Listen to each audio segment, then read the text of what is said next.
Okay, I like to start on time, so we'll just make a start. I always like to check if people online can hear me. Yeah, you can. Good. So usual rules apply. If you can mute yourselves if you're online, and when we come to questions, if you just put your virtual hands up, that would be great. And if you're in the room, just put your actual hands up. So my name's Graham Simpson, MSP. I'm MSP for Central Scotland. If you think that covers Perth and Stirling, it doesn't. It goes from East Kilbride across to Falkirk and includes North Lanarkshire, all of North Lanarkshire. I'm joined today by MSP colleagues John Mason, Sarah Boyack and Mark Ruskell. Welcome, Mark. So good to see you all. And we're looking, we have been looking for this current round of meetings at the theme of transport and equalities. And today's meeting will be around women and girls and transport. But if I could just ask if people have seen the minutes, if we could have them approve the minutes of the last meeting. Would anyone like to propose them?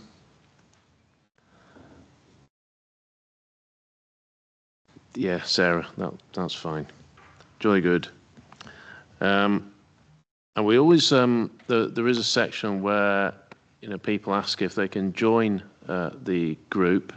And we have Kenny from Motability in the room who has asked if Motability can join the group. So Kenny, do you want to say a few words about that? Yeah, that's it. Hi everybody. I'm Kenny Morton from Motability Operations. We are currently the sole provider of equipment to the AVE scheme, the Accessible Vehicle and Equipment Scheme. Primary interest in joining this is we are advocating for disabled drivers to be considered early in policy and infrastructure decisions as we support the transition to electric vehicles. We currently support 6,500 EV drivers, and by 2030 we're going to have 80,000 if the current fleet size is maintained. So yes, helping to shape the public policy on public charging and also home charging. In addition, in Scotland, unique within the UK, we also offer active travel options, so power add-ons and manual wheelchairs, which we don't offer in the UK. So we're trying to build coalitions and partnerships to expand the uptake of that within the disabled community in Scotland. So thank you very much for having me. Thanks a lot, Kenny. I think that bit about active travel is probably something that people wouldn't necessarily associate with Motability. Yeah, we're not just cars, we're scooters, but the big thing we're trying to push just now is the active travel, the manual wheelchairs and the power add-ons, so that we can get people out of scheme cars and into active wheeling. Brilliant. Actually, it'd be quite good to come and see some of that at some point. That's good. So I always have to ask, are we happy to have Kenny and Motability as members of the group? I vote yes. So does everyone else. You're in. It's easy as that. Now, have we got our second speaker, Heather? Heather, welcome. Right, so we have both speakers with us. We're going to start off with Catherine Heaney from Transport Scotland, who's going to talk about women and girls safety on public transport in Scotland. Catherine. Hello. So can I see my slides? Or? You did, they just ran away. Okay, that's good. It's just really difficult otherwise. Okay. Hi, everyone, and thanks so much for giving me the opportunity to talk to you tonight. So I'm Catherine Heaney. I'm a Principal Research Officer at Transport Scotland. Next, please. So I'm going to very quickly rush through these different aspects of the research we've done and the follow-up. And so the timeline, the broader context, one of the briefs for this meeting was to talk a bit about the kind of broader context for women's travel from a safety aspect. So I'll do that with reference to a literature review that we actually did as part of the research, but wasn't published. I'll talk about the research findings, and they'll refer to the very big, in-depth qualitative engagement that we did, and then the follow-up to that, and then where we are now. Please. Okay, so there's quite a lot of animation in this, so I'm sorry about that. I didn't realise that somebody else was going to do this, but bear with me. So back in 2022, Jenny Gilruth, who was the Minister for Transport back then, asked Transport Scotland officials to begin a consultation on this. So we set in motion a programme of work which began with the rapid evidence review, which I'm going to talk about very briefly. We contracted the work for the in-depth engagement to KSO Research. I'm going to talk about that, just the findings, briefly as well. Alongside this, we had a statistical survey running, and there were 3 waves of that over that year. By the end of the year, we had the fieldwork complete, and we ran it past. We did an online virtual seminar with stakeholders, just to kind of sense check the findings. Please. On to 2023, that report on the in-depth work was published. It coincided with a parliamentary debate that coincided in time with International Women's Day. The research won an award from the Government Social Research Service, so we were delighted about that. Towards the end of the year, we had an intern working on one of the recommendations, which was around technology. I'm unfortunately not going to be able to talk about that, but all of this is published, and I'll talk about that later. And then towards the end of last year, also during, as this is, the 16 days of activism against gender-based violence, we had an in-person workshop attended by the Minister for Transport, Fiona Hislop, now CABSEC, and that was with stakeholders, relevant stakeholders, key stakeholders, and I'll talk about that again. Next, please. So then on to 2024, the research is complete now. So really, we were just publishing some of the work that's come out of that. We published work on the apps, on the safety apps. We also published the report from that meeting, the stakeholder meeting, which I'll talk very briefly about. And really now it's about supporting colleagues, supporting stakeholders, raising awareness of this research. Really, I feel we as researchers now are in the dissemination phase and the support phase, hoping to get some of this kind of implemented, really. Final bit for this slide. So we've just last week, we launched a web page which pulls all of this research together in one place. Next slide, please. So the approach was this: a rapid evidence review, as I say, 3 waves of a statistical survey that had about 1,000 respondents, and we were able to disaggregate that by gender. We had a number of questions on personal safety on that survey. And then the kind of big piece of work really was this focused engagement with women and girls. Jenny Gilruth was very keen that we should involve transport workers as well as transport users. So we did, and the women and girls who took part were between 14 and 86 years old. And as I say, they included both workers and users. Okay, so as I say, I was asked to just briefly talk about the kind of wider context for this. So this research began with a literature review. Way back in 2000, the Scottish Exec released a report, Women in Transport Moving Forwards, and this raised a number of issues about how women use transport, and raised the issue which is now known as trip chaining, that often, while women are going about their business, they often need to take several buses, so it's not transport's not necessarily set up for them to kind of go and do what they need to do, which is often done locally rather than in and out of the city centre. Next, thanks. And that report also raised something that comes up in the literature more widely around low incomes and women having less access to choices really about which type of transport they'll use. And this makes them into what has been called in the literature transport captive. Next, please. And so the other thing about the women and transport and being kind of how they use it, they're often accompanying other people, more vulnerable people. They're often encumbered with equipment. If anybody's negotiated the front of the bus with a pram with 2 babies in it, as I have, they'll know that this is quite a difficult, sometimes quite a fraught experience. And this is, this can put women at more risk of negative interaction. Thank you. And so then this Qualities Committee report was raised this issue of whether there's something special about transport. Is it maybe a crime attractor? So this would suggest that people actually, if they want to commit harassment and poor behaviour, transport might be a good place for them to go because, as it says here, there's no obvious guardianship. Often people in that situation may not be familiar with the context, especially if they're kind of tourists and things like that. So, and there's lots of possible targets, unfortunately. Next, please.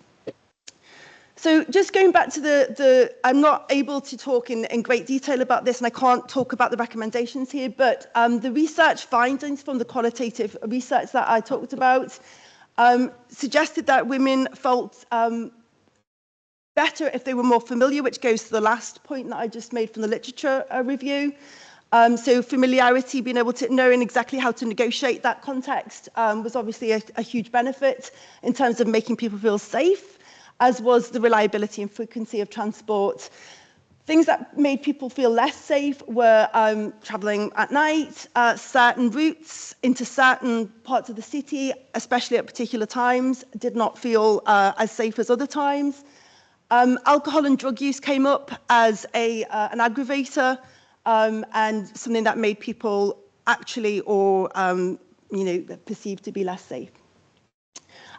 Oh, I'm so sorry. The last one is just, this is, I think, the most poignant one for me, was that women and girls, very young girls, normalise some of the terrible experiences that they might have, and often see it as their own responsibility to plan in order to avoid this poor behaviour.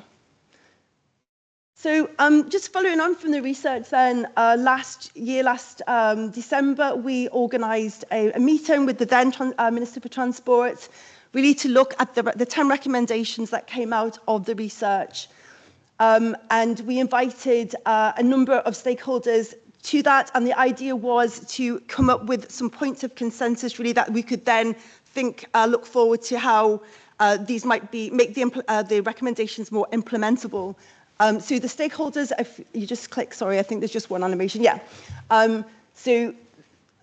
Members of obviously Transport Scotland, the Minister of Transport, our Violence Against Women and Girls colleagues from Central Scottish Government, also the people who did the research with her, Transport Scotland, sorry, Police Scotland and British Transport Police, Vogue organisations, unions, transport operators. We had a really full range of stakeholders there to discuss the recommendations. Yes, please. Okay, so arising from the meeting were, we came together with 6 kind of principles, thinking about what people thought those stakeholders had mentioned as being important in terms of implementation. So one of them was that when planning a transport system or change to transport system, women and girls and female staff should be properly engaged and consulted. And next, please. And then I bunched these together because these are all really to do with reporting. So it's about simplifying, standardising reporting, making the reporting system easier for women to negotiate and giving them confidence to report any type of incident, no matter how small. And really building confidence across the whole kind of transport system to report, and also giving staff training so that they know what to do when something is reported to them and follow up appropriately. Last one, please. Yeah, so just the last principle was to make a commitment, really to build forward where people could share good practice. There is some really good practice happening, but it's in pockets. So it's really about trying to bring people together to allow them to share that good practice. Yes, please. So I think I'm well in time.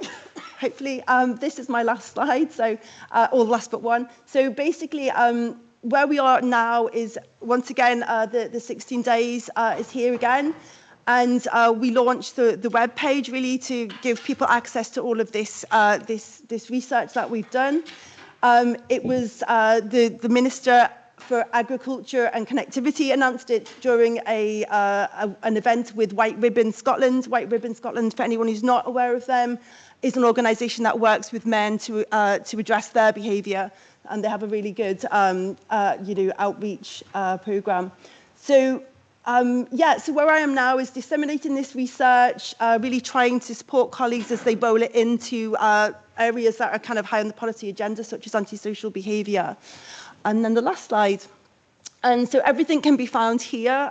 This is supported on the Transport Scotland website, and that is the address. And that's me. Thank you.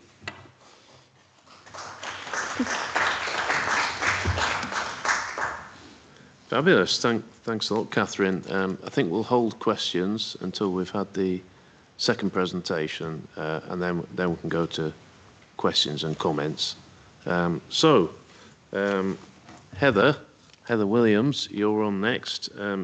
Heather's from the Scottish Women's Budget Group, and she's going to tell us about gender budgeting in transport. Heather. We are. Yeah, thank you very much. So I've been asked to just to explain a wee bit about gender budgeting, but also to think about how transport plays into women's inequality. Next slide, please. So gender budgeting is an approach which basically asks us to ask the question, who benefits, who doesn't, from the way in which we raise money and the way in which we spend money. So it's about that critical analysis, about asking, as I say, about who benefits and who doesn't. And thinking about how the way in which we do things, how that currently either addresses inequality or embeds inequality. And one of the things that we can say when you look at the government's Equality Fairer Scotland budget statement, quite clearly the way in which we deliver transport, our transport infrastructure in Scotland is that it embeds women's inequality because it's developed and designed in relation to men's modal transport, which is about getting from the outskirts into the centre for work. And as Catherine was saying, it doesn't take into account that trip training, which women often do. Next slide, please. If anybody wants more information on gender budgeting, please get in touch. Happy to come and provide a fuller overview of what this involves. But gender budgeting is basically, it's an approach, as I say, which is about that critical analysis. It's about being able to follow the money. It's about thinking about how does the money come from the Scottish Government to Transport Scotland to the organisations who then implement that policy on the ground, and really understanding how does that meet the needs of our communities. And in particular for us, it's about asking that question about how does that meet the needs of men and women, but taking an intersectional lens and understanding how other indices can create disadvantage and how our systems, as I say, embed or address and help us to deal with the issues that come from that. It's also, I think, one of the things that's worthwhile saying is that gender budgeting is about an outcome-focused approach. So it's about thinking about what is it we're trying to do and how does the way in which we raise money and spend money actually help us to achieve that.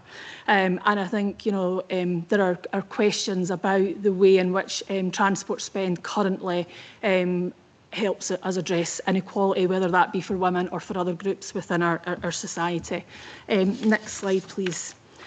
So we just want to share some information. We have run a women's survey for the last 3 years and just want to share some stats from this year's survey. And you can see there that overall of the individuals who responded to our survey, 26% told us that they were struggling with transport costs. That increased when we disaggregated it to, so if you were a single parent, if you were a disabled woman, if you were a single household, and if you lived in a rural area, then those figures were increased in terms of those groups who disproportionately are affected or struggling with transport costs and the impact that's having on them. Next slide, please. And when we look at some of the strategies that individuals are using to try and manage those costs, I've given you some of the top 5 for those that are struggling with transport costs, but also for those for Scotland wide for the survey.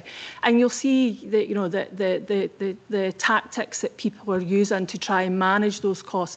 They're cutting back on food expenditure, they're cutting back on eating out, they're not putting the heating on, they're not replacing clothes for themselves, and they're cutting back on journeys. And the impact that has in relation to isolation and mental health is clear to see from the survey that we've had. Next slide, please.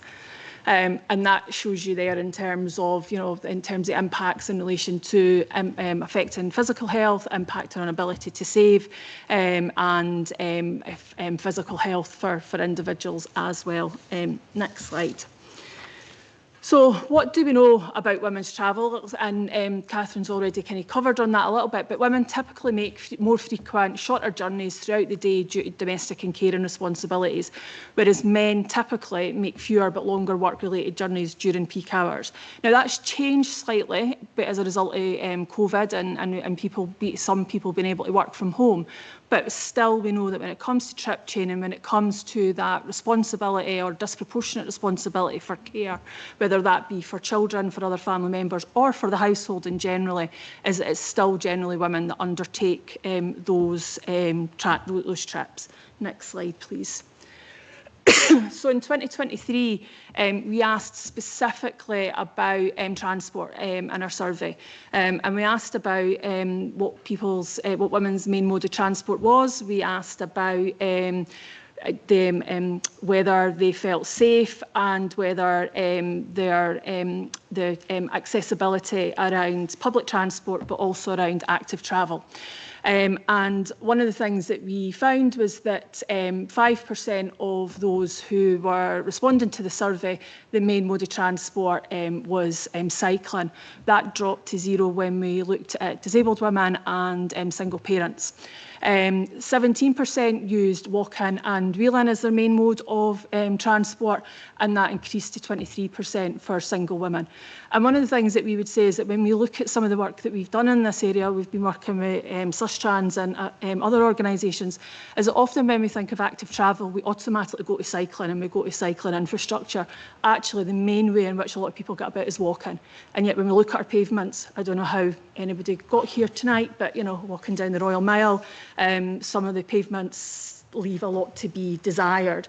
And when we think about infrastructure and maintenance and costs and how budgets are allocated in relation to that, we need to see walk-in and wheel-in as a key way in which individuals will change the way in which they travel. It's about that first mile and that last mile, and that's often done by walk-in, particularly by women and other disadvantaged groups. One of the things that I think was really striking was that 59% of the women who completed the survey felt that the questions about safety and accessibility of cycling routes did not apply to them. So they just did not see cycling as something that was for them or was accessible. And I know those quotes are a bit small, but basically, what they're saying is that cycle routes are often badly planned. They just end abruptly. In my area, we have nice routes for leisure, but they don't take us to the places that we need to go to. So they're not taking us to the shops, they're not taking us to the school, they're not taking us to the doctor's surgery. Next slide, please. Okay. So when we think, as I mentioned, that when we think about active travel and when we particularly think about spend in relation to cycling, who benefits? Now, we know the research tells us that primarily it's white men who benefit from spend on cycling infrastructure. One of the things that I think is problematic in terms of the way in which in Scotland we are measuring and looking at how we spend money around active travel is that we have a focus on kilometres built. Even though the strategy talks about equality and diversifying the groups who actually active travel, the metric is kilometres built. That's an issue, because that's where the focus goes. It's not about, do those kilometres actually take us to the places we need to go to actually get our communities to the places that they need to be. It's about kilometres built. Come on. Anyway, and when we look at that kilometres built metric and that factor, is it doesn't take into account care-related journeys. Now, if we're going to diversify, if we're going to equalise our spend on transport, we absolutely have to make sure that care, and unpaid care in particular, is at the heart of everything that we do. It needs to be one of our key lenses that we take, because if we don't support people who predominantly are women, but if we do this, if we take this lens, we're supporting anybody that has to undertake a care journey, then we're not going to make that shift that we need to make to support that sustainable transport change that needs to happen. So some of the, as I say, those kind of quotes that we've got there is that, kids go to school in next town to our home, and I work in the neighbouring local authority area, so I need to travel quite a bit to do the school run and get to work. When we, next slide please, sorry, when we look at, when we asked why is your main mode of transport what it was, and when we looked at some of the comments in relation to the car, it's quite clear that for individuals, the car is the main mode of transport because they can't do what they need to do, or they don't think they can do what they need to do within the parameters that they have. So when we think about some of our areas that you may work in Edinburgh, but you're staying in Mid Lothian, or you're staying in East Lothian, or potentially West Lothian, if you've got to get kids, so I'm East Lothian, but I've got to get the kids to school, there's a train at 8:05, and then the next one's 9:04. Yeah, so our transport system doesn't think about how we support individuals to do those care-related tasks. And you'll see some of the quotes there, which are about actually, it's the unreliability of transport, of our public transport system. It's about the fact that it's not going to the places that they need it to go to, and they can't fundamentally do the things that they need to do within the time constraints that they have. And there was also stuff around safety as well, which Catherine's already picked up on.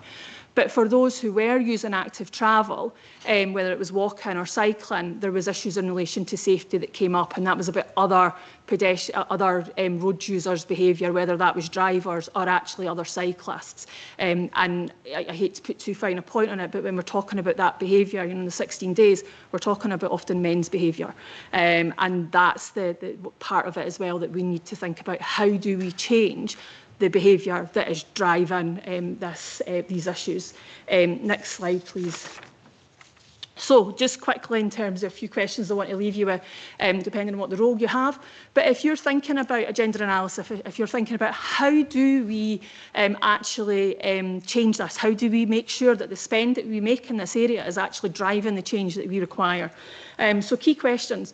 Do the proposals that you're looking at, or the proposals that you're developing, do you include clear demographic data about who will be affected and what that means within the context of the communities? So when you're thinking about designing transport infrastructure, whether that's active travel or actual transport, are we thinking about where is it that people need to go? Why are people travelling, and where are they travelling to? And what's the demographic data around that? Because if we're not doing that, then we're going to continue to replicate the issues that we have at the moment. Do the proposals reflect women and men's different needs and priorities, particularly in relation to safety? And how does the impact that the changes that are being made in other policy areas impact on that? So, for instance, what number of councils have had to, all councils are having to deal with budget issues at the moment.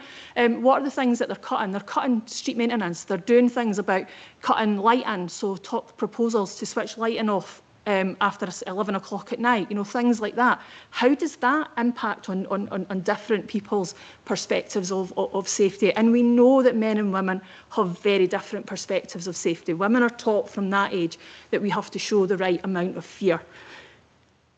So, that impacts on what feels safe and what doesn't feel safe, and the behaviour that the responsibility that we then feel to try and make ourselves safe, when actually, do you know what? It's not our problem.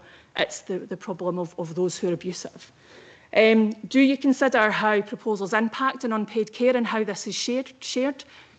is unpaid care even considered within the impact assessment when it's done? Are we seeing that, or is it because, you know, the Adam Smiths of the world thought there was a fairy who came along and did this thing, and it's completely invisible within our economic model? Is it invisible, and, you know, is it not a lens that you use? Are you able to identify how proposals will impact on other services and partners' work? You know, are we coming out of our silos and raising our head to think about, actually, if we do this, how does that impact on another area? And is there enough detail in proposals to confirm the workings are correct? You know, too often when we look at impact assessments, when we look at proposals, the detail's not there. You know, so we can't confirm that actually what's being said or how this is being looked at is actually true.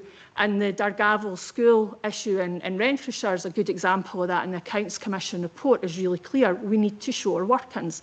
If anybody's the same age as me or older, you were taught that in maths. You know, show your working in your exams. We need to get back to that within our, when we're working within the public realm.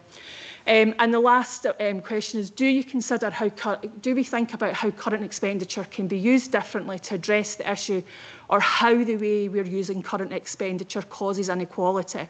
So when we look at equality impact assessments, and recently we looked at a few in relation to active travel schemes, you're looking at them and they're telling you that this scheme is not going to have any, it's not going to have any negative impact on any groups, but they're also saying it's not going to have any positive impact on any groups. So if it's not going to have any positive impact, why are we spending money on it? And I will leave you there. Good ending.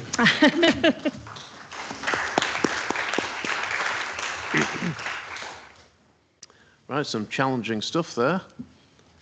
Some challenging stuff for some people in the room, actually, and possibly some of those online.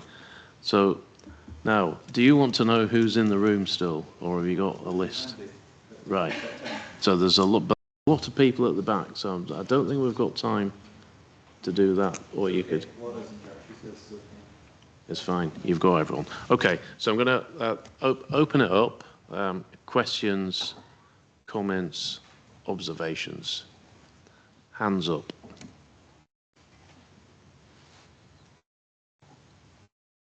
Right, no hands up, so I'll start, and that'll get things moving. So, Catherine, I remember Jenny Guruth's work and the debates on safety of women and girls on public transport.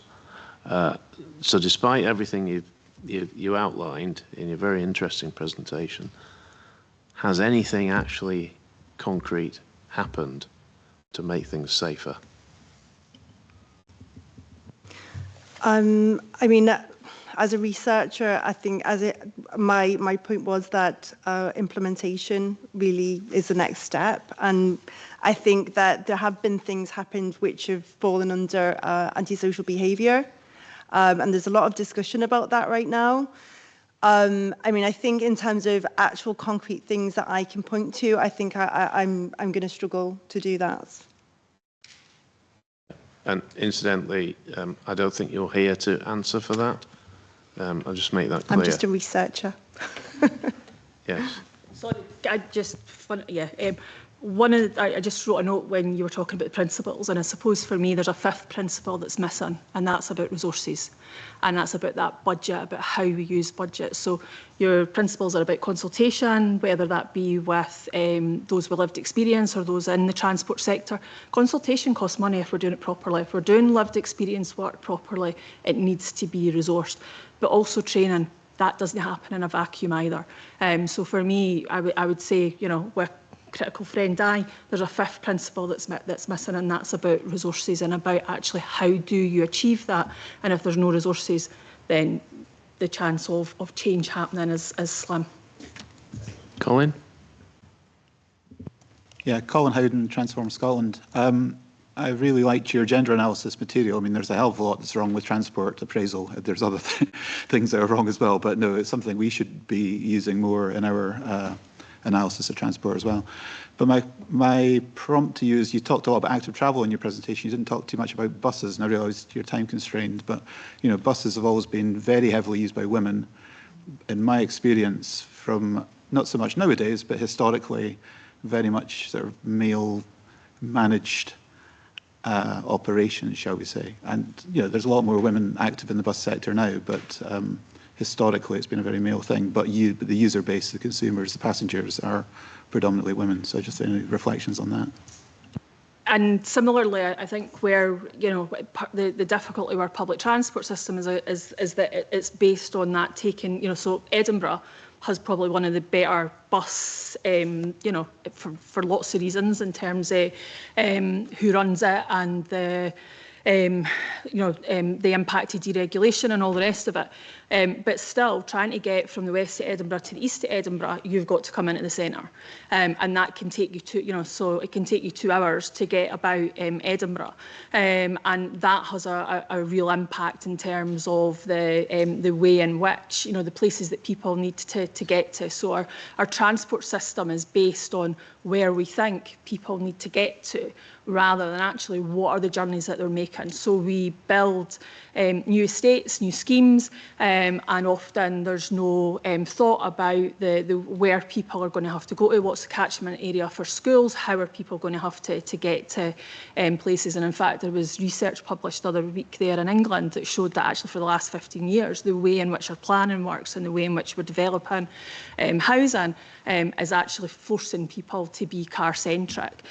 So it's that thing about, again, around those kind of silos, is that public transport is a massive driver in relation to if we're going to address inequality. The DWP talks about women wanting mummy hours, so that allows them to drop kids off at school and to be there to pick kids back up. Our public transport has a real barrier to women being able to access work that is better paid, if you like, and therefore often they end up part-time, low-paid work that is not necessarily using their skills. And our transport infrastructure is a key determinant of that. And we really need to be thinking about if we're going to tackle things like child poverty, then our transport, whether that be active travel or public transport, absolutely needs to be at the heart of that. Okay. Ken Haig, you've got your virtual hand up. Yep. I was just going to say, I have to agree with Heather's point about the active travel routes not actually taking people to where we want to go. We've got active travel routes that take us to our new openly train station and swimming pool. They take us to the opposite end of the high street, but they don't take us to the schools. They don't take us to the dentist or to the doctors or to the sorting office or to the retail park or even McDonald's. It stops short on both ways. So we personally have, we've come across where it doesn't actually meet their requirements. Well, I don't know whether that says more about yourself, Ken, if you want an active travel route to McDonald's. No, he's saying nothing. I don't, but there's a hell of a lot of the population. You know people who do. To go there. Yeah. Yeah. Plenty of youngsters. Good. Right. Yes. And now, press the button and say who you are and where you're from. So I'm Michelle, I'm from Aberdeen and I'm a bus driver. So I just want to say on the safety aspect, as a mum of girls in their 20s and 30s, women prefer to catch a bus, especially at night time, because they know that they have the safety and security of the bus driver, CCTV, rather than getting a taxi where you're getting in with a stranger that you don't know. And you don't know if it's a legitimate taxi or somebody else. But women are preferring to catch the bus, especially at night. They've maybe been out in the night out, a bit boozy. They have that confidence on the bus. And I think that, maybe more night buses, but it's more secure for women on the bus, knowing that they have a driver that can see what's happening. They've got CCTV. There's also some CCTV on the outside the bus. So a lot of women will stick to bus routes when they're walking. So it's a lot better catching buses than it is taxis, which are a lot more expensive as well. Of course, there have to be buses that you can catch. Yeah, that's it. That's often the issue, isn't it? So do you drive a bus in Aberdeen? So I drive in Aberdeen. So I've been driving buses for over 5 years now. Okay. And we find, I speak to my passengers, and they all say that they're more confident catching the bus than they are any other mode of transport, because they have that CCTV security and the driver there. But also mums and dads are having more security putting the kids on the buses to schools, ones that are lucky enough to have bus routes going to the schools, because they know that the driver's there, the kids get off at the school, and they normally have like a playground assistant or what have you. So the bus transport is a lot safer in a lot of the areas. We just wish that there was more routes for people. Thanks very much. That was really good. Sarah? I thought both presentations were excellent, and having been involved in the 2000 piece of work on women, i.e. commissioning it, and having been a town planner before I got elected and being active in the Women in Planning Network, it's really frustrating that this is not new stuff. It's been around forever, and I'm just trying to think in terms of our inquiry. I suspect there's really good practice we could point to across the country in terms of really good bus networks where they have designed bike routes that have actually got lights attached to them, because we've got a few in Edinburgh that are not safe because there's no lights, or because they're in areas that they're not near roads. So it's not just about being separate from the cars, but it's actually having other people around. So I think there's a lot of planning in here that needs to be done. And the issue about new houses not having bus or cycle routes from day one forces people into cars. And if it's a family with kids, it can actually make it very difficult not to have two cars, and people can't afford that. We don't really want that with a climate emergency. So if you had a couple of, if you were going to change things, because analysis is brilliant, but if you're going to get one or two changes, what would be your top 2 or 3 changes that we need to happen? And you've both got really good oversight and background. What do you think you would push for? I have got no, I can't control the budget at all. But I mean, obviously, the reliable buses seems to be a really important thing in terms of infrastructure as well. Having trains don't go to as many places as buses, so having reliable trains that are, maybe stopping at more stops and things like that. But yeah, I think that the bus, what you're saying about the bus thing, I mean, the nighttime economy, people, don't have necessarily the choices there to get taxis or whatever if they're working. So yeah, I think buses for those youngish people, youngish women getting into taxis and things like that, they can't afford them, and it may be unsafe as well. I suppose fundamentally for me, the thing that I think, how do we change the system? Because that's the issue, is that the system actually is creating this inequality and it's exacerbating that inequality. So I think it's that thing about going back to what is the outcomes, what is it we're trying to achieve with the money that we're using, what is it that we are trying to provide. So is it around climate change, is it around safe transport, is it about growing the economy, because transport is key in growing the economy. What is it we're trying to achieve, and what needs to change to help us to do that. And that's about budget. How does the budget follow those outcomes? Because at the moment there's a complete disconnect between the outcomes that we have and the way in which money is spent at both a national and a local level. So we have the national performance framework and the national outcomes. They very rarely do they inform budget decisions at either a national or a local level. So there's a disconnect there. But fundamentally for me, it would be about, when we are planning things, is about taking that analysis. So it's about the critical analysis being done at an early enough stage. So we have an impact assessment process, which at the moment often gets done too far down the line. So we think about equalities once we've actually already not made a decision, but kind of made up, or we've kind of narrowed it down to, you know, a option often. So it's about thinking about those equalities considerations at an earlier stage, and really thinking about our communities and what do our communities need, and that's going to be different for different communities. You know, in Edinburgh, it's like you know, you look at the and again, apologies, it's the active travel strategy because that's the one that we've looked at most recently. But it talks about, you know, the communities that we know where there are massive health inequalities, where there are massive kind of inequalities in relation to public transport, but also that infrastructure is missing. But then you look at the strategy, and while that's in the impact assessment, there's limited information about actually how that's driving expenditure, how's that driving development, how's that driving behaviour change work that's being done. So really it's about taking it back to that, what's our outcomes and how does the way in which we raise money and spend money drive those outcomes. Is that we have to kind of, I think, change the way we do things to get that systems change, because at the moment, as you say, that's 20 years. Yeah, and we're doing the same things. You know, what is it they say about the thing with madness is doing the same thing over and over and expecting different results. Okay. Yes.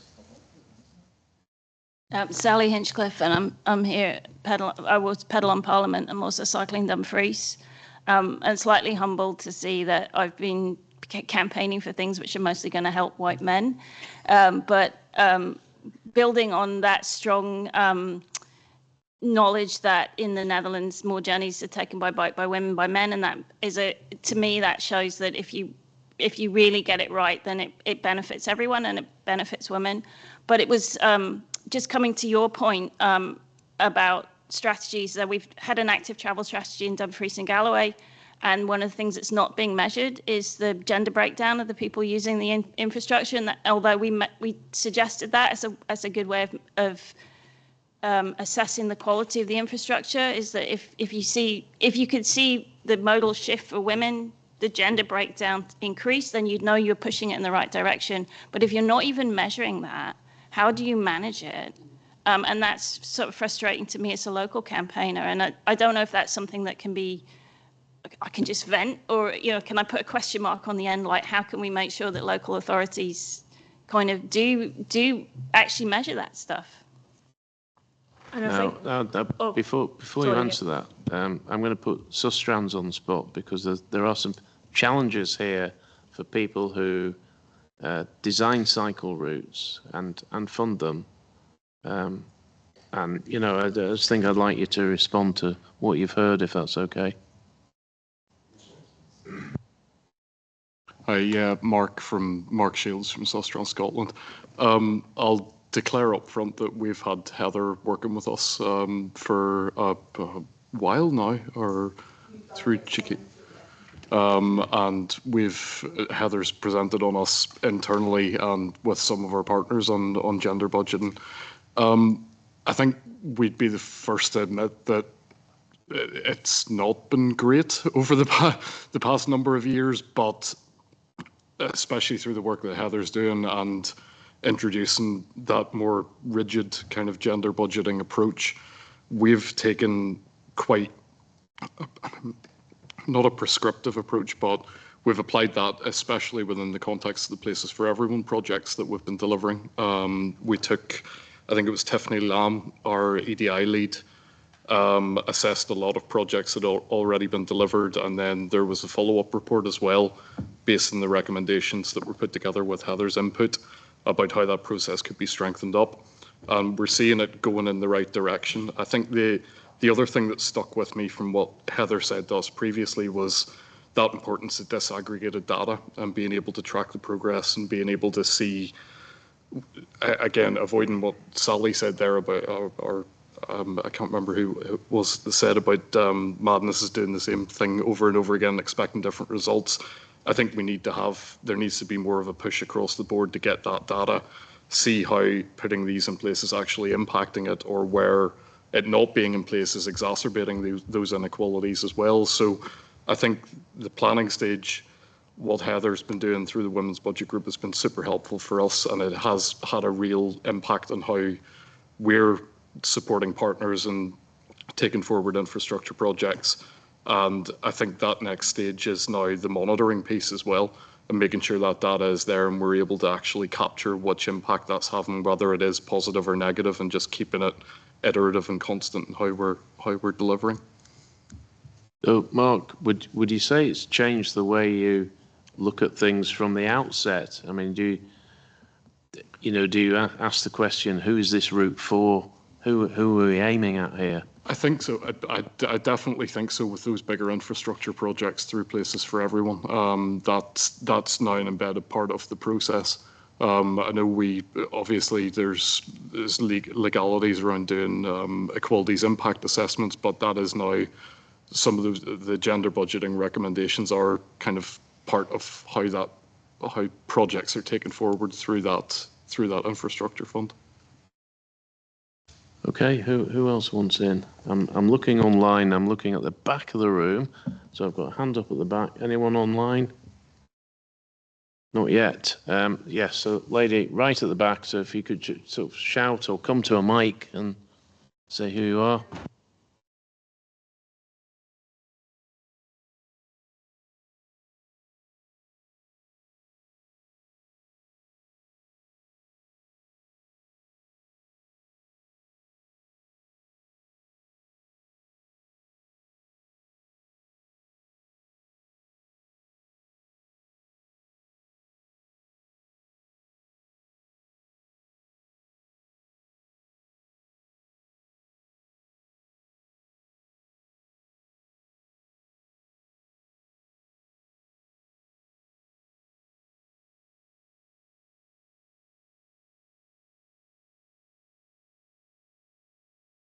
Right, so for those of you online who couldn't hear that was a question about low emission zones and low traffic neighbourhoods.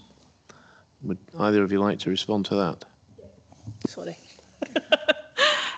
Just, Sally, in relation to your question, I should have said that there was a slide missing because of time, and normally when we do that around active travel, I will say this is what we need to do to make that spend more equitable. So what you're doing absolutely is not... It's not a waste of time, but there are things that we need to change about how we use that money at the moment to make it more equitable in relation to active travel. And I think the reason why there's a reluctance to look at the equality group into equality in that way in terms of counting who's using, who's not, and is because the measure that fundamentally is driving this work is kilometres built. So it's that thing about, as much as the transport strategy talks about equality and trying to diversify, the measure that we have is kilometres built, and that's where we measure what matters, and that's what drives our focus, whether it's around transport or whether that's around bed blocking and our NHS and health and social care and things like that. The things that we measure is what drives it. In relation to LEZs and low traffic neighbourhoods and things like that, I think there's been a missing gendered analysis of that in terms of gendered lens, in terms of really thinking about, and this is not about saying we shouldn't have introduced low emission zones or anything like that, but it's about the mitigations. It's about how do we protect those that are most disadvantaged from this.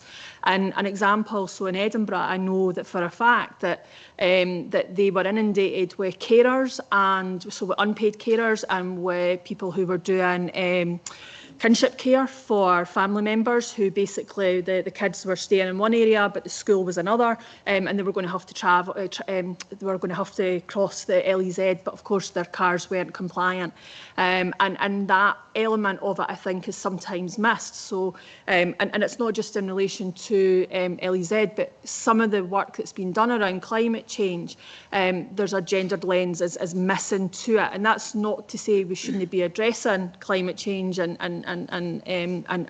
how we do that, but we need to make sure we have that gendered lens to it. And at the moment, I would say on a lot of fronts that is missing, because we know that actually when it comes to climate change, who's the ones that are going to be most affected by it? It's those that are already most disadvantaged in our society. So it's those on low income, it's those that are already struggling. But we need to have that lens to really consider and do that critical analysis. And that's the bit that's often missed. So somebody mentioned the kind of equality duties. Sorry, Mark, I think it was yourself. One of the things that we would say in the work that we do is that our impact assessment is crap. Yeah, we're not good at impact assessing. We're great at admiring the problem and saying, look, this is the evidence. But what we don't do is then connect the dots and do that, that critical analysis in terms of, well, how is what we're doing or what we're proposing either going to make that worse, not change it, or make it better. We stop at the looking at the evidence often, so we need to get better at the analysis.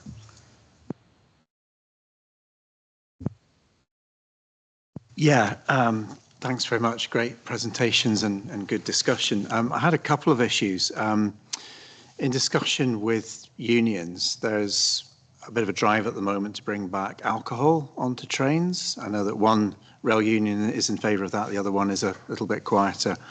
And I just wondered, Catherine, what your thoughts are on that, on the back of the research work that you've done. And then I've got a question for Heather as well. No, go with that first. Okay, so alcohol ban.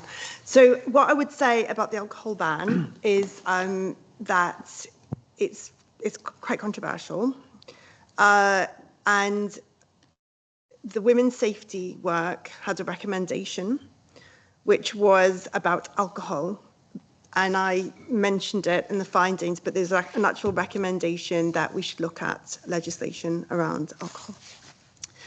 So this has been really difficult because obviously it seems to be going against the research to kind of then, I mean, the alcohol ban was during COVID and things like that. So what I would say is it's really difficult to support either side with the research because women were not asked about the alcohol ban on trains. So, you know, so it's a broader thing about how, you know, and possibly more research is needed and, you know, thinking about exactly the times of day, and I know that's been the discussion, maybe certain trains, you know, could have more police or, you know, they could handle it in rather than a blanket sort of approach, and then that's still up for discussion at the moment. So that's kind of where the research has been feeding in a little bit, but it's not been directly asked, so yeah, it's quite tricky. Seems like a point for discussion and exploration at the moment. And I was just going to ask Heather about road building programmes. So we just had a £6 million A96 corridor review, you know, thousands of submissions, lots of detailed analysis from Jacobs, I think, that undertook that contract. And, you know, now a kind of preferred option that's come through. Are you aware of any kind of gendered analysis of you know, the road building programmes? Because we've had a lot of discussion about active travel, and I think there's a lot to think about there in terms of how these projects are being built. And it's good to hear that Sustrans are open to understanding and learning more about that. But I'm just thinking about that, you know, those thousands and thousands of millions of pounds that are being spent on bigger projects and how we get more of a gendered analysis on that. Yeah, we've not had a look at that, and whether I would say that probably I've not had a look at it, so I can't tell you whether there was any disaggregated data used or whether there was any kind of trying to disaggregate the responses to see if there was a difference or not.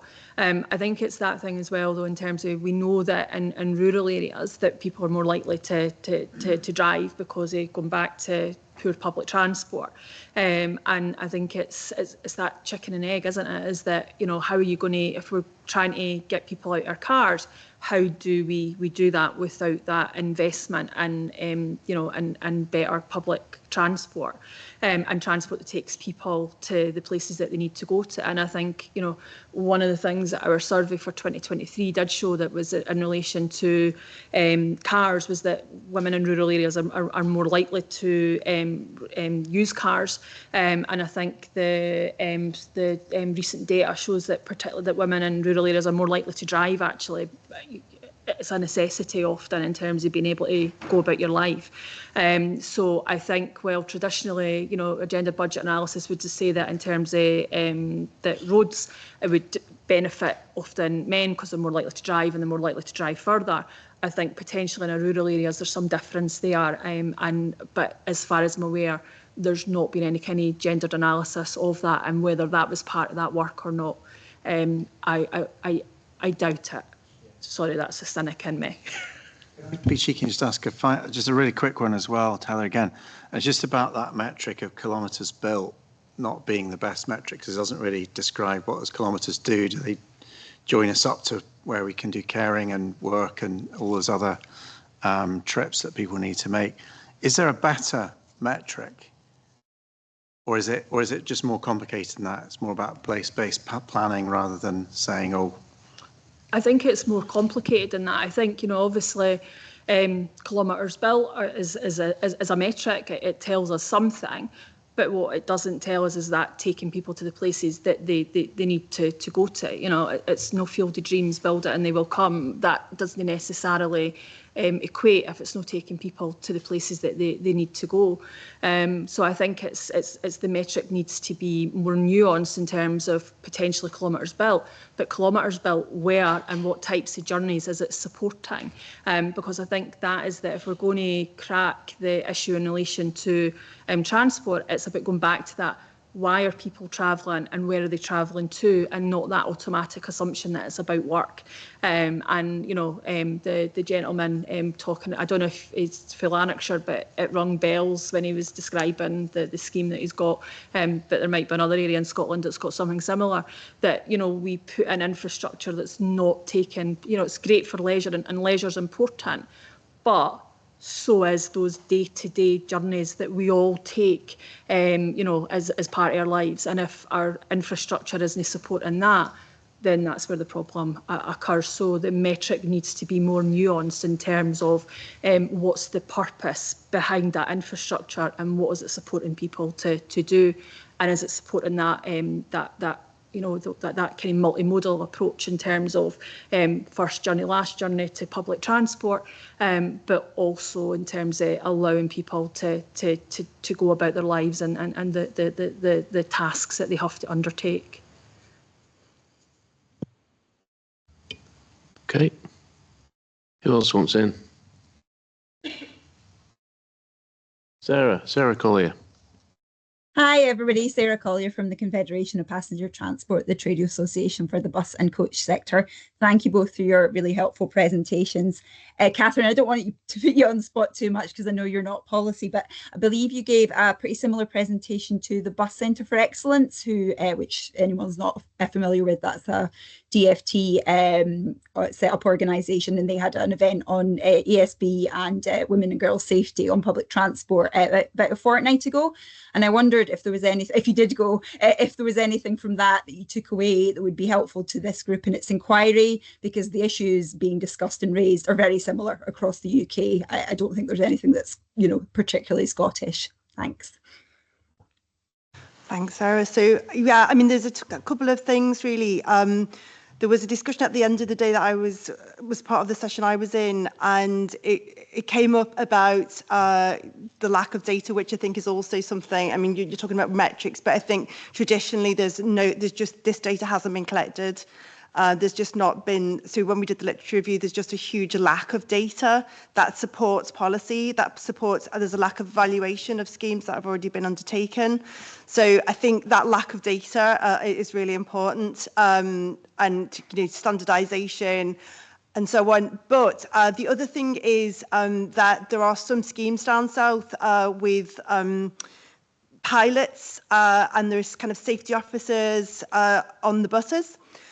And the way they've achieved that is that they've got a sort of a vogue kind of ring-fenced bit of funding. So if people don't meet those kind of vogue objectives, I guess, they don't get the funding. So I thought that was really interesting, and that, I mean, I don't know a huge amount. I only saw the presentations, but I mean, I thought that was really interesting to follow that up. And yeah, I'd say they were the two things that struck me of the day. And where were these safety officers? So I think there's about 6 council areas have got it. The Midlands, the West Midlands, I think, had it. Also Manchester. And these people are trained, and they're trained to deal with vogue incidents. And you know, it's a vogue approach as opposed to an antisocial behaviour approach. So it's kind of much more targeted at that issue. So yeah, there's about, I think, 6 councils. I can get you the information if you need it. And is it on every bus? So again, data is really important here because they kind of target particular areas. As everybody else, they've got budget problems, so they target particular times of night, particular areas. So where there's kind of antisocial behaviour or there's been incidents reported, then there'll be kind of more clustering around there. But yeah, I mean, I think definitely not on every bus. Targeted is what I remember. Yeah. Okay. Yeah, Sarah. Yeah, it's a really good discussion. There's something about where we're doing new infrastructure, whether it's homes, whether it's physical infrastructure, what is the gendered analysis there about accessibility, about safety, about walking and cycle routes? If it's in an urban area, that's a big issue. If it's in a rural area, it's a different kind of approach. But then there's existing services and how you make them more safe. So there's kind of thinking through all decisions that would be made at a local and a national level, and just thinking how we factor in that safety approach. But it's not just safety, it's cost of living, it's health. It's more healthy using cycling than it is sitting in a car for an hour. And when I say that, I mean crossing through Edinburgh. I don't mean driving from 2 rural areas to another where there's no bus. But there's something about trying to tick all the boxes at the same time. But it feels like the women's agenda actually isn't in that process. And it's maybe thinking about how that bit could be done on recommendations to councils and to government about their expenditure and their planning approach. So I've just been sat here reflecting on this very interesting conversation as an older white man who drives longer distances than my wife, who does do shorter distances in her car mainly. So she probably fits the bill for what you're describing. But it strikes me that if you make transport better for her, another woman, you're making transport better for everyone. So it's not actually about men versus women, it's just about society. And making public transport better. Well, we've had a number of discussions in the Parliament recently about franchising, and most of us are certainly the ones in this room are supportive of that model, which could deliver better buses in the Strathclyde region would probably be the first to go. A more comprehensive system, potentially lower fares. We haven't even discussed fares yet, and that's an issue. I just think that if you improve things for women, you also improve things for men, make things feel safer for women and men, and they'll get more people using public transport and potentially cycling as well. You're absolutely right that when you talk about cycling, there are not enough women cycling because they don't feel it's safe. Particularly in a city like Edinburgh, where there are some good routes, but people just don't feel safe. So, yes, we're talking about women tonight, but it's not just women; it's everyone. Does that set anyone off? No. I mean, I think I would absolutely agree with you that when we think about those who are most disadvantaged and we design for them, then we make it better and more accessible for everybody. And that's, as I say, for us, we come at it from that lens of, predominantly men and women, because intersectionality, women are more likely to be disadvantaged in all, when that intersections happen. But it's about recognising that when we make care visible and we plan and design for that, we make it easier for anyone who has care responsibilities. We also make it easier for those that are potentially needing to be cared for. So in terms of UNCRC and children, but also in terms of rights, kind of human rights for disabled people and things like that, we support that and we do better for everybody. Yeah. Good. Aha, we have hands up. And then Isla Jackson, I'm going to pick on you. Hi, Grace Robertson here from Paths for All. It's just a comment, really. It's great to see the reflections on the importance of walking highlighted there as the kind of often the first choice for walking and wheeling. And a lot of the reflections tonight have been about the kind of the needs of infrastructure, and I just wanted to sort of highlight the importance alongside that of good investment in support for active travel behaviour change as well. That we've been funding projects for almost 10 years now right across Scotland to encourage people to actually use the infrastructure that exists, with a lot of work around building people's confidence, building people's ability to change their beliefs and their attitudes around this. And a lot of women and girls have been reached through these projects right across Scotland. We've funded many, many projects doing this kind of work. And I think that, just to flag how important a part of the picture that is as well. It's not just about making sure that the physical infrastructure, while essential, that's not the whole picture as well. So I just wanted to flag that. And our things that we can do in relation to making active travel spend more equal, social infrastructure, as one of the things that we say is that that is as important as the physical infrastructure if we're going to diversify those who actually use the infrastructure that's there. So absolutely agree with you there. Colin, were you indicating you want back in?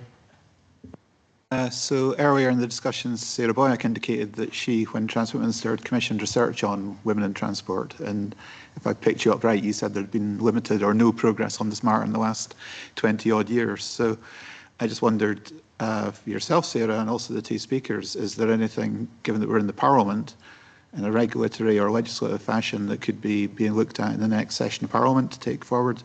Is that what we require here, or is it about really funding, or is there legislative or regulatory things as well? It wasn't that we haven't made any progress. It was more that just it feels like we're still having the same kind of discussion. And I think you have got some really good active travel routes for walking and cycling, access to buses, keeping buses and then creating more buses, quality buses. All of that's really important. We had a good debate about antisocial behaviour and the under-22 pass in Parliament last week. There was quite a constructive discussion.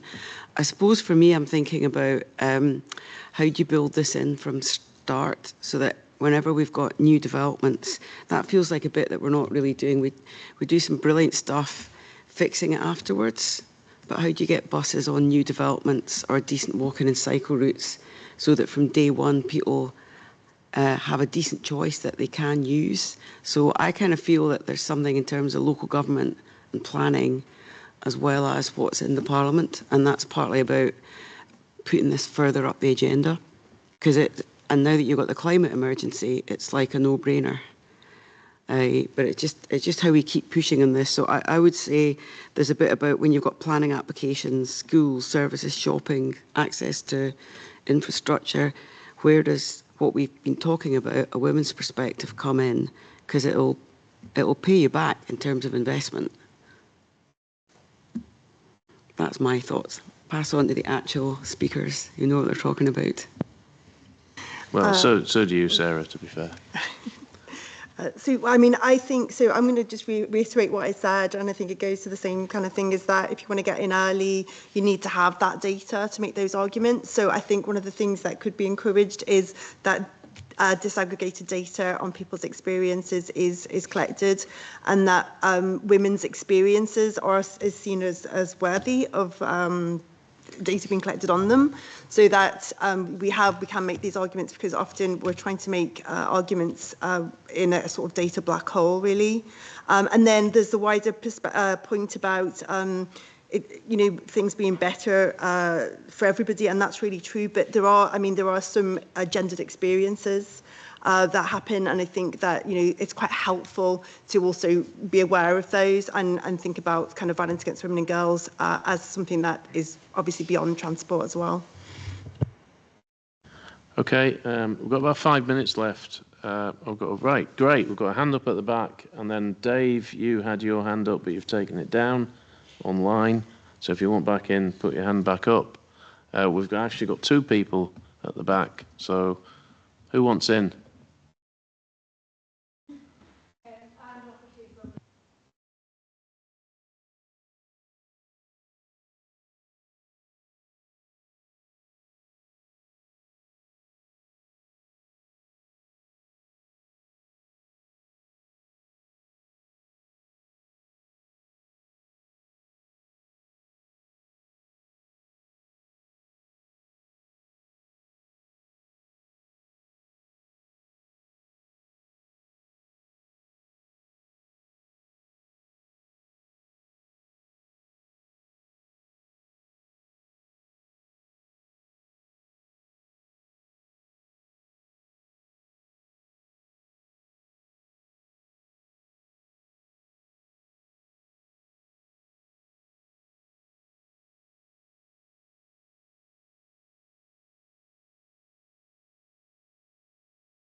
I'll come out of that. Apologies. God be woman, but hey, it's the only way we're going to change the world. So, I mean, I think it's that thing around there is data. You know, we often talk about a lack of data, but actually there is data available, and we do collect data. What we don't often do is analyse it or use it in a way that's often helpful. For me, I think it's that thing about outcomes and going back to that kind of what are our outcomes, what are we trying to achieve, and what sort of measures. So you were asking about, you know, regulatory. A regulatory system or accountability systems are only as good as the measures that we're using and what we're actually looking at. So for me, rather than bringing in new regulators or all the rest of it, it would be about let's go back and look at what are we measuring, and are we measuring the right things, and is that giving us the information that we need.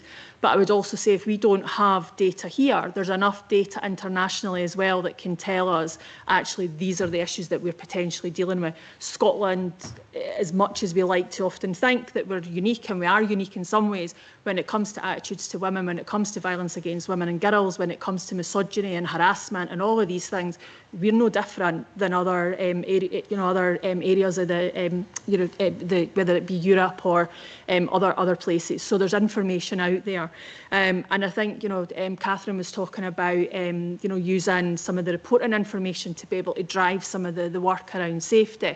I think one of the concerns around that, and it comes from the research, is about how women normalise that behaviour and we don't report.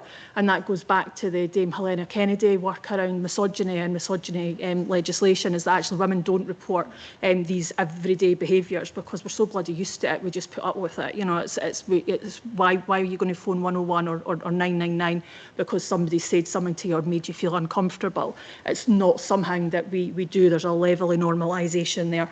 And I think, for me, when we talk about this, one of the things that we also need to be thinking about is that behaviour change work that needs to be done. Why do we have this culture? Why do we have these conditions that actually allow some men, and it is some men, to behave in that way, whether that be behind closed doors or in a public forum, and feel that they have the right to pass comment or to engage in behaviours that are inappropriate and that women don't want, but often feel unable to actually say, you're making me uncomfortable, or leave me alone, because we're worried about the response and the reaction that we'll get.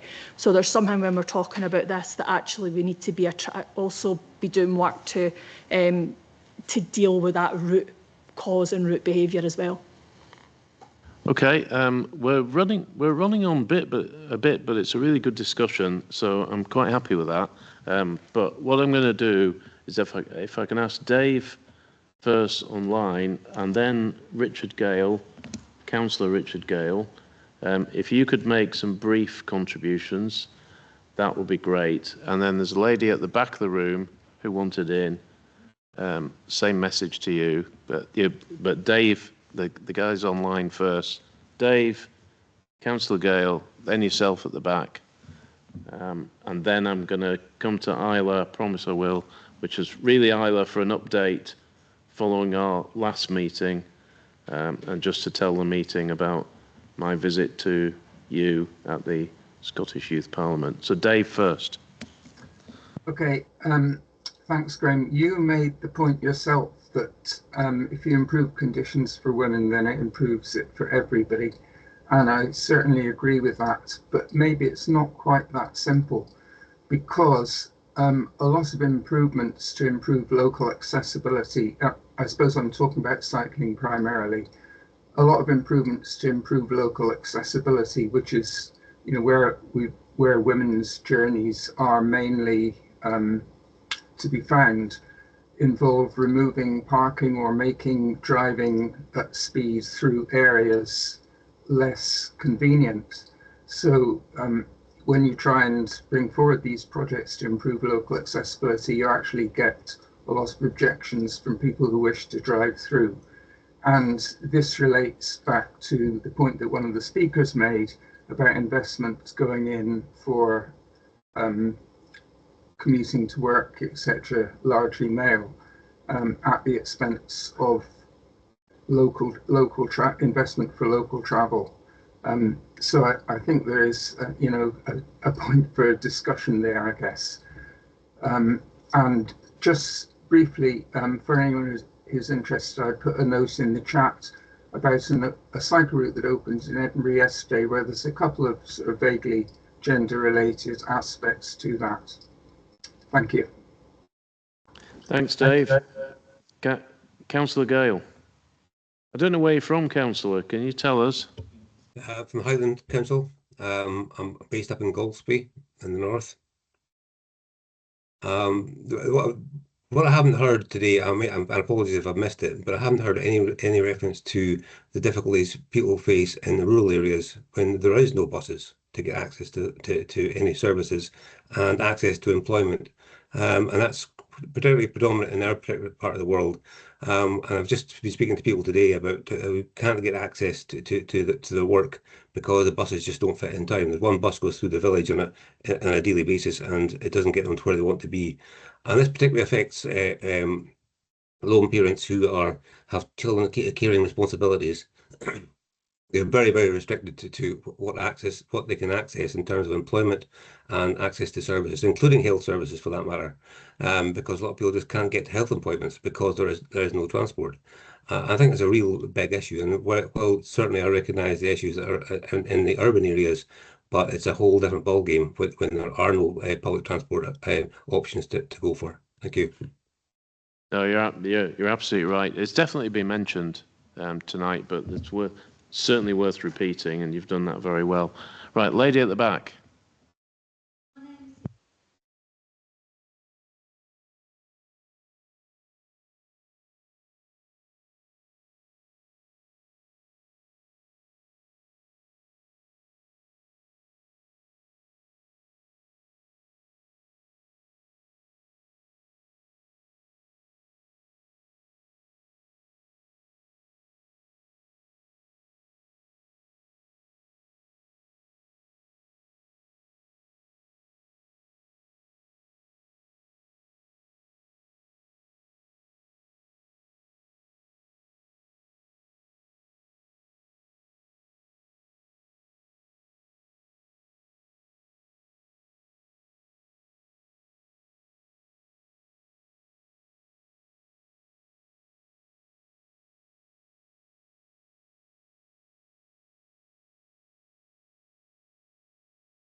Right, that was absolutely fascinating.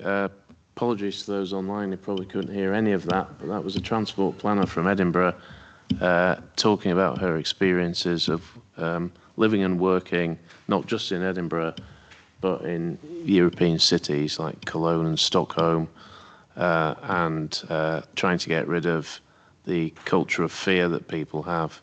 Does that summarise it? Right. Okay, perfect. Now, at our last meeting, we had a very good presentation from students. And Isla Jackson, who's online, was one of them. One of the takeaways from that was that we would have MSPs, or it just turned out it was just one MSP, but that doesn't matter.